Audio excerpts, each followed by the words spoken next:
Deadpool et Wolverine. Tu voudrais bien remettre ton masque? C'est difficile de manger quand je le porte. C'est difficile de manger quand tu le portes pas. Mais c'est de ça que je parle. La superbe méga grosse scène au ralenti. Qui sait si on survivra ou pas? Bonjour à toutes et à tous, bienvenue dans le podcast La Soeur. On va parler de Thomas Pinal. Fraude ou pas? Ce petit Briti. Qu'est-ce qu'il y a Thomas... Mais tu m'énerves, tu le sais que c'est le turfu là. Je le sais. Je me transforme petit à petit en Shannon Sharp, Stephen A. Smith. Donc, Thomas Pinal, on va faire le point sur... Est-il véritablement le meilleur poids lourd de la planète? Il y a de plus en plus de gens qui commencent à en parler. Selon eux, ce serait lui le taulier officieux de la catégorie poids lourd à l'UFC, même au global. On va voir ça avec Big Rusty parce qu'il revient quand même avec un sacré morceau en la personne de Curtis Blades. Il faudra passer cette étape dans la nuit de samedi à dimanche puisque l'événement a lieu à le main event à 6h du matin, enfin co-main event à 6h du matin, heure française. Et oui, nous sommes chanceux. Oui. Alors que ce combat se déroule à Manchester, bon courage pour le public britannique. On va voir tout ça ensemble, c'est parti, générique. Soit.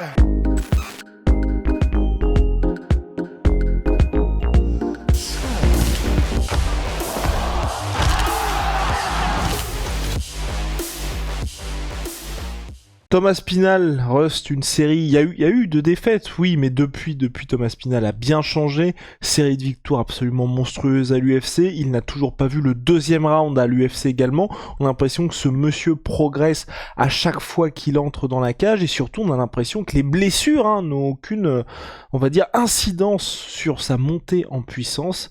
Dernière sortie en date, victoire contre Sergei Pavlovich, ô combien impressionnante parce que c'est le premier à avoir terminé par TKO Sergei Pavlovich, mais il y a quelques doutes qui subsistent sur le monsieur, enfin quelques doutes, ça dépend des personnes. Pour certains, ça y est, Thomas Pinal, mais d'autres comme moi sont un peu plus mesurés. Bon, déjà, puisqu'on va se bagarrer, j'aime autant te dire qu'il a déjà connu le deuxième round à l'UFC. C'était contre Andrei Arlovski. Oui, voilà, c'est ce que je voulais dire. Il n'a toujours pas depuis le combat contre Arlovski, pardon. Et oui, pour moi, c'est le futur. En fait, on s'est bagarré hier, parce que dans le podi contre Manu, avec Manu, on se bagarrait déjà. Mais parce que en fait, voilà, je vais vous dire exactement ce qui se passe là entre nous deux. C'est que Monsieur Guillaume, là, Monsieur Astérix est en mode, on ne sait pas ce qui se passe quand il dépasse le deuxième round, on ne sait pas ce qui se passe sur la durée avec Thomas Pinal. Est-ce qu'il perd tous ses moyens? Est-ce que il se met à pleurer dans une position fétale dans un coin? On sait possible. Pas, on sait pas. Ouais, possible, ça lui ressemble bien. Mais alors que tandis que, voilà, moi, je pense que vraiment c'est le futur, en fait, et pour une raison simple. Et je vais même vous dire, pour toi et Manu, si je me souviens bien, vous étiez en mode Almeida c'était pareil avant qu'il se fasse poutrer par Curtis Blades. Ouais, on disait la même chose de Cyril avant qu'il ne perde contre John Jones et contre Francis Ngannou. Ouais, on disait la même chose de insérer un nom, et vous aviez cité un troisième exemple, je ne sais plus lequel c'était, un autre spécialiste. Un poids lourd. Il y avait Curtis Blades aussi dedans dans les spécialistes. Ouais, Curtis Blades, voilà. Mais en gros, c'est plus pour moi, jusqu'à ce que tu aies passé ces étapes qui font de toi quelqu'un de très grand. Par exemple, Ilia Topuria contre Volkanovski. Tu sais, ces combats où tu n'es pas le favori.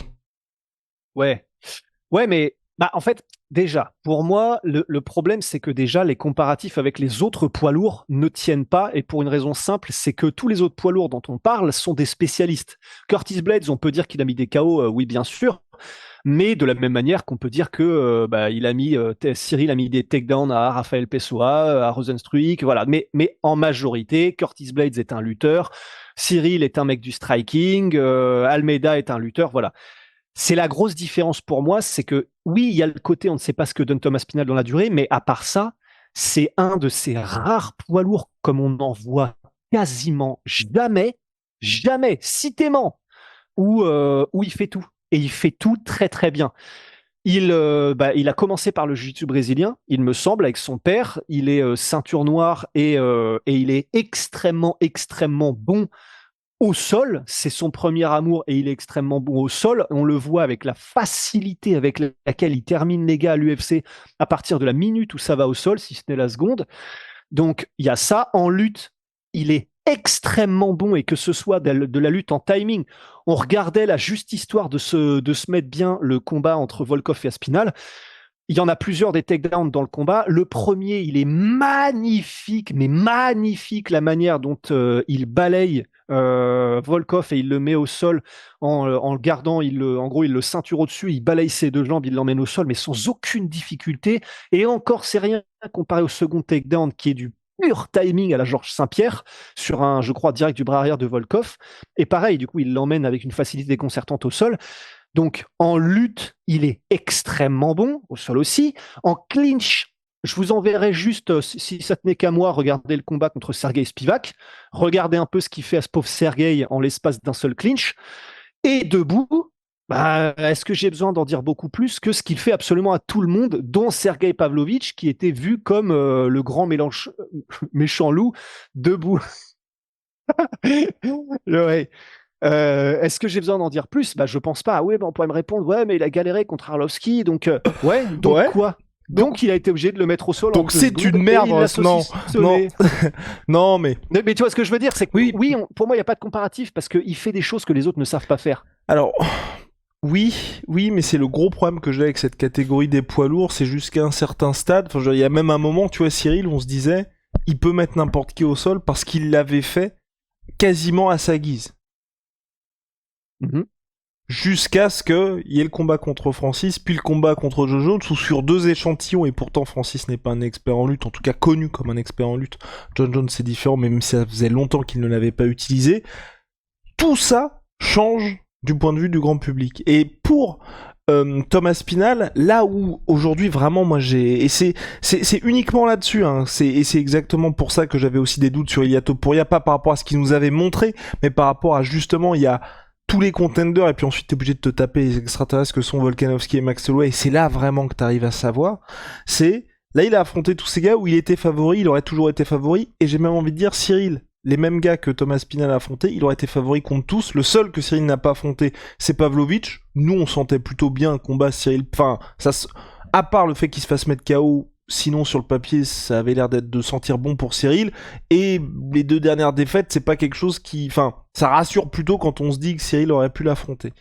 Contre Curtis Blades, si on a un Curtis Blades qui est à la hauteur de ce que doit être Curtis Blades et pas le mec qui, à chaque fois qu'il y a des gros chocs, n'est que l'ombre de lui-même, ça m'intéresse vraiment parce que pour moi, on va avoir beaucoup d'éléments de réponse sur le vrai niveau en lutte de Thomas Spinal, sur ce qu'il propose aussi en striking face à un gars comme ça. Parce que pour l'instant, à chaque fois, il y avait, enfin tu vois, en vrai, même le combat contre Sergei Pavlovitch, je me le suis rematé il y a pas longtemps, il y a plusieurs fois, c'est un peu chaud. Plusieurs fois, c'est un petit peu chaud pour lui. Ouais, et il a un bon menton quand même, parce qu'effectivement, il en prend aussi de Pavlovitch, et il l'avait avoué lui-même, Thomas Spinal. C'est vrai, mais déjà, dans ces moments où c'est un peu chaud, il panique pas, et 2 minutes plus tard, Pavlovitch, voilà, était au tréfonds. En fait, c'est pour ça que, effectivement, sur la durée, pour moi, c'est un peu la dernière, mais c'est pas la moindre, hein, mais c'est un peu la dernière chose qui reste à valider avec Thomas Spinal, parce que sinon, pour moi, à côté de ça, il est excellentissime partout, au point où personne lui résiste, en majorité plus de 3 minutes. Et c'est pour ça que, effectivement, comme tu l'as dit, c'est évidemment trop tôt pour dire est-ce que c'est le futur plus grand poids lourd de tous les temps? Est-ce que, pour moi, potentiellement, j'en sais rien, potentiellement, il a les compétences, en tout cas, pour faire des choses que les autres poids lourds n'ont pas fait jusqu'à maintenant, je trouve. Parce que en plus d'être bon partout, comme on l'a dit, il est extrêmement rapide, il est extrêmement agile et il est très intelligent. Donc en fait, c'est pour ça qu'il y a tout littéralement en même temps. Tu as l'impression qu'il y a tout pour, on va voir ce que ça donne dans le futur, mais pour qu'il devienne une légende. C'est ça, très intelligent, hyper investi dans le sport. Enfin, vraiment, chaque fois qu'il y a les interviews, il veut faire ce qu'il a à faire dans les MMA. Et quand il dit faire ce qu'il a à faire, c'est entrer dans l'histoire du sport. Et après, il fera tous ses autres projets. Donc ça, c'est extrêmement rassurant, que ce soit pour les fans, pour absolument tout le monde. Comme tu l'as dit, complet, ou en tout cas il montre à chaque fois des choses différentes, et ça effectivement sont à chaque fois des choses où on peut se dire le mec effectivement fait salement le taf, mais c'est vrai que là aujourd'hui le plus dur commence pour lui, même si c'est vrai qu'il est dans une catégorie où il restera plus grand monde pour lui à affronter là une fois qu'il aura, si ça se passe bien contre Curtis Blades, et même là contre Curtis Blades en fonction du combat qu'on a, parce que c'est ça aussi, on peut peut-être ne rien apprendre. Bah, c'est ça, parce qu'il peut vraiment l'envoyer être Patresse en 2 minutes, tout pareil, et on se dira, bon, bah, une autre pour Thomas Pinal. Et ça, oui, c'est vrai que ça rappelle Pavlovic qui faisait pareil, mais Pavlovic, il était connu que pour avoir des mains en plomb, et donc c'est un peu différent. Là, on se demande encore quel est le point faible de Thomas Pinal. Et quand tu dis qu'il est prêt à tout pour avoir tous les avantages et qu'il est investi à la mort, je sais qu'on l'a déjà dit, mais on le répète parce que c'est quand même fou. Et je crois pas que ce soit une blague. Non seulement il fait attention à absolument tout ce qu'il fait dans sa vie, là, il est à 100% pour le combat. Et il est à des bails où maintenant il commence à tremper ses poings au lever du jour dans du pétrole parce qu'il a vu le documentaire, je crois que c'était Knuckle ou un truc comme ça, qui était sur les gens du voyage en Angleterre qui se battaient à main nue. Et il y avait un des gars qui était genre le big boss de ce documentaire qui disait qu'il se trempait les phalanges dans du pétrole au lever du jour et que ça les transformait en pierre. Et voilà, je sais que je me répète, mais encore, j'ai jamais vu. Bon, en même temps, c'est vrai que dépenser du fric pour faire une étude là-dessus, citer un scientifique, c'est vrai que je sais pas si ça vaut vraiment le coup. Je sais pas si ça a quelconque avantage que ce soit en réalité, mais c'est quand même marrant de spécifier ça. C'est quand même marrant de dire que ce soit vrai ou pas, en tout cas, il en est vraiment à se donner même ce genre de petit avantage potentiellement, à savoir d'avoir des phalanges potentiellement plus denses au niveau osseux ou je sais pas quoi, tu vois. Donc c'est vous dire à quel point il est chaud. Donc c'est pour ça, pour moi, ça fait partie de ces gars comme Khamzat où tu te dis, bon, il y a un potentiel champion régnant pendant très longtemps. GOAT, on va voir, là, les GOAT, c'est toujours beaucoup trop tôt. La conversation du GOAT, elle commence véritablement quand tu es un champion qui a défendu ta ceinture multiples fois, etc. Mais en tout cas, en termes de compétences et en termes de potentiel et en termes de est-ce qu'il a tout, oui, il a absolument tout, là. Ok, ok. Non, oui, non, je suis d'accord avec toi. Je suis d'accord avec toi sur le papier et sur ce qu'il nous a montré maintenant. Il est extrêmement Pas plat. complet. Physiquement, c'est un monstre. Donc, ça aussi, l'investissement, c'est génial parce que ce soit Alex Pereira à l'UFC 300, il est juste à côté de lui. Ensuite, il poste sur Instagram dessus en mode ça m'intéresserait d'affronter Pereira, ça m'intéresse d'affronter John Jones, ça m'intéresse d'affronter Cyril. Enfin, il ne fait que les trucs que les gens ont envie d'entendre. Même là, Ouais. on en parlait aussi. Le fait qu'il combatte Curtis Blade, c'est parce qu'il l'a souhaité. Quand vous êtes champion intérimaire, normalement, vous profitez tranquillement, vous asseyez sur le côté, vous allez être remplaçant. Donc remplaçant, c'est-à-dire que vous êtes payé par l'UFC, c'est 200-250 000 en fixe. Juste pour faire le poids, vous êtes en poids lourd, donc il n'y a pas de cutting. Vous regardez ça, et ensuite vous entrez dans la cage et vous avez le prochain combat de prévu. Non, lui, il a voulu prendre le risque de perdre sa ceinture intérimaire, qui veut dire title shot obligatoire, grosso modo, dans la catégorie qui est hyper importante, donc potentiellement beaucoup d'argent aussi, en affrontant Curtis Blade dans un combat qui s'était très mal passé pour lui, puisque blessure au bout de 5 secondes, blessure la plus traumatisante de sa carrière, qui a tenu écarté de la cage pendant plus d'1 an, et donc là, il y a un tapé Curtis Blade, plus... Bon, même si, enfin, j'en parle quand même parce que ça l'a vraiment touché cette blessure, mais vaincre aussi ce petit trauma quand même de cette blessure qui fait que je pense qu'à mon avis, le moment où il va entrer dans la cage en plus chez lui, ça va pas être anodin parce que t'as plusieurs choses auxquelles il faut faire face. Donc pour toutes ces questions-là, oui, Thomas Pinal, c'est impressionnant ce qu'il fait. Moi, c'est juste ça. Maintenant, je prends vraiment des pincettes quand il y a les mecs qui arrivent parce que ces dernières années, on a tellement vécu des retours sur terre assez violents, même tu vois, je veux dire, Cyril, il a beau être classé toujours numéro 2 à l'UFC chez les heavyweight, la différence entre comment les gens parlent de Cyril aujourd'hui, alors qu'il est toujours deuxième chez les heavyweight, les gars, c'est pas comme si le gars avait perdu 4-5 combats de suite et était parti de l'organisation. Il est deuxième poids lourd. Avant son title shot contre Francis, on avait l'impression que le gars, oui, c'était le futur GOAT tout simplement, et même les gens le voyaient favori face à Francis Ngannou, et avant John Jones, je crois qu'il était favori, Cyril aussi. J'ai peur de dire des bêtises. Je sais plus. Mais je crois qu'il était favori ou c'était extrêmement chaud. Donc voilà, c'est aussi à chaque fois ces biais de récence là qui moi me font pour me dire méfions-nous. Enfin, je veux dire, tu vois, il se fait éteindre par Curtis Blade. Je pense que les gens vont tout de suite descendre assez rapidement. Oui, j'aurais l'air bien con. Mais enfin, ça n'enlève pas que, en termes de compétences, tout est là, tu vois. Et je reste vraiment dessus et je mourrai sur cette colline, sur le fait que la différence avec tout ça et tout ce qu'on vient de citer, c'est que on l'a vu être extrêmement efficace dans tous les domaines, terminer les gars avec grosso modo tout son arsenal et tous les domaines du MMA, ce qu'on n'avait pas vu chez tous les autres gens susnommés, tu vois. Ouais, mais oui, non. 1000% d'accord, mais il y a tellement de choses à vivre pour Thomas Pinal. Ça, premier combat qui ira en 5 rounds, sa première guerre, toutes ces choses qui font qu'à chaque fois vous vous dites ouah, comment il va être dans ce genre de situation. Et même s'il y a des rédemptions possibles, parce que c'était exactement la même chose pour Francis, qui semble inarrêtable. Il perd la première fois contre Stipe Miocic, alors là, rouler dans la boue, traîner dans la boue pour Francis Ngannou, moquer, toi ne te moque pas, attention. Oui, Et- parle bien alors. Et puis ensuite Francis qui s'est dit bon, je vais retrousser mes manches et qu'à speedrun toute la catégorie heavyweight. Et il y avait quand même ce doute qui persistait jusqu'à la revanche contre Stipe Miocic où là il l'écrase absolument et tout disparaît. Tout ce qu'il y avait sur la défense de takedown, le Francis, machin. Non, même aujourd'hui, tu vois, la question du cardio de Francis, ça a absolument disparu. Alors qu'il n'a plus fait 2 combats jusqu'à la décision, à part en boxe contre Tyson Fury, mais tu vois, c'est quelque chose qui quand même, moi, me surprend à chaque fois, c'est qu'il suffit que t'aies une fois où tu puisses... Enfin, je veux dire, si Cyril l'approche, imaginons, contre Volkov, il l'amène au sol, il le termine par ground and pound, je pense que pareil, ça aura disparu, tu vois. Il y aura plus tout de « Ah ouais, Cyril le... » Enfin, pas complètement, mais tu vois ce que je veux dire, tu sais, il y aura ce côté... il n'y a pas effectivement que la lutte défensive qui posait question. Je pense qu'on a fait le tour sur Monsieur Thomas Pinal. Ouais, je pense. Ouais. Allez, la réponse lors de l'UFC 304.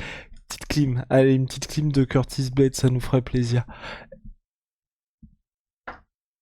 Toi, tu veux les problèmes, tu non. veux trop les problèmes. Non, je veux pas les problèmes, mais j'aimerais... puis après, là par contre, je suis... Enfin... Je sais pas comment dire, mais Curtis Blade, j'espère pour lui, tu vois, qui est pas contre Thomas Pinal, parce que Thomas Pinal, comme tu l'as dit, a le potentiel de devenir vraiment... ça a le potentiel de devenir quelque chose de spécial pour l'UFC et pour la catégorie, mais j'espère, tu vois, que Curtis Blades aura un moment où il atteint son plein potentiel, et que ça devienne pas le truc de... comme ce qu'il y a aujourd'hui, ou même quand on parle à chaque fois de Yair Rodriguez contre Frankie Edgar, tu vois, un espèce de gars dont on parlera dans 15 ans, 10-15 ans, en mode, quand t'as le gars qui a absolument tout, mais chaque fois que c'est ton moment, parce que même là, c'est terrible, mais pour lui, la défaite contre Pavlovich a extrêmement mal vieilli. Ah ouais. La défaite contre Pavlovich, c'est très très chaud. Et ouais, purée. Oh là là. Mais c'est marrant comme ça va vite. Mais même contre Derrick Lewis, hein. Même celle contre Derrick Lewis, parce qu'honnêtement, je veux dire, Derrick Lewis, c'est pas, enfin, vous voyez aujourd'hui, oui, ça reste quelqu'un qui peut éteindre tout le monde, mais normalement, quand t'es à un certain niveau, tu gagnes contre Lewis. Oui. Ouais. C'est vraiment dur pour Curtis Blades. Et pourtant, il fait le taf et j'espère. Donc pas forcément contre Thomas Pinal, mais que tu vois, à un moment, il aura soit son combat pour le titre, enfin, l'occasion un petit peu de faire taire ses détracteurs et de montrer que tous ses skills, normalement, ce mec-là, il est censé au moins avoir la ceinture une fois dans sa vie. Ouais, bah ouais. Tu l'aimes bien, Curtis ? Pas spécialement, mais enfin, tu sais, c'est un peu comme les Demian Maia de ce monde, comme les... Enfin, tu vois, après, Demian Maia, c'est différent, mais quelqu'un qui est extrêmement fort... Mais moi, ça me fait de la peine. Ou même un Yoel Romero, tu vois, voilà. Quelqu'un qui est extrêmement fort, mais à chaque fois qu'il y a eu cette occasion vraiment de cimenter son nom dans la légende, il a échoué. Et Curtis Blades, le problème en plus, c'est qu'à la différence d'Demian Maia ou Yoel Romero, quand il y a eu cette occasion-là, vraiment, il a échoué, mais... Enfin, il a salement échoué, quoi. Donc c'est ça qui est tellement dur. En plus, tu vois, tu sens que du côté de l'UFC, parce qu'aussi il a eu des sorties malheureuses, non, parce que c'était de son plein gré et tout, mais il a allumé Dana White par rapport à son salaire, par rapport au fait qu'il n'était pas suffisamment mis en avant. Donc en plus, à chaque fois, l'UFC ils le mettent dans des bourbiers parce que affronter Almeida c'était pas du tout pour lui servir lui, hein. Et chaque fois il est dans des trucs un peu comme ça où tu sens que l'objectif c'est vraiment que le mec perde. À chaque fois qu'il y a les bourbiers il arrive à s'en sortir, mais il n'arrive jamais à convertir toutes ses chances qu'il y a eu par le passé. Donc voilà, donc on verra un peu ce qui se passe là. Il a quand même une occasion d'avoir la ceinture intérimaire face à Thomas Pinal. On ne sait pas. Sait-on jamais, peut-être qu'on aura une grosse clim à Manchester. Birosti, on se retrouve très très vite. Ciao! I'm a sweet pea. My sweet protein, moins 30% minimum sur tout my sweet protein avec le code la sueur. Et puis Olimoni, révolution dans les boissons énergisantes. Boissons de réhydratation. thé glacé, boisson énergisante, il y a toutes leurs nouvelles saveurs que vous montre Big Rusty avec Ah, c'était les Coca. j'allais dire un bonbonnier, pas du tout, un confiseur, un confiseur allemand. bonbonnier. Eh ben, on fait ce qu'on peut avec ce qu'on a, monsieur. Hein, excuse-nous de pas avoir fait de grandes études. Excuse-nous. Non, en plus c'est complètement faux avec Big Rusty, on a tous les deux. Bref. Oh là là. Pardon. Donc bref, confiseur allemande, donc plein de saveurs différentes. Et puis voilà, non, en tout cas, ce que je veux dire, c'est qu'avec Big Rusty, on a tous les deux fait notre petites études, hein, on a roulé notre boss, donc c'est important de bien travailler Allez, à on l'école. part sur un autre podcast. Allez, c'est parti. Bye.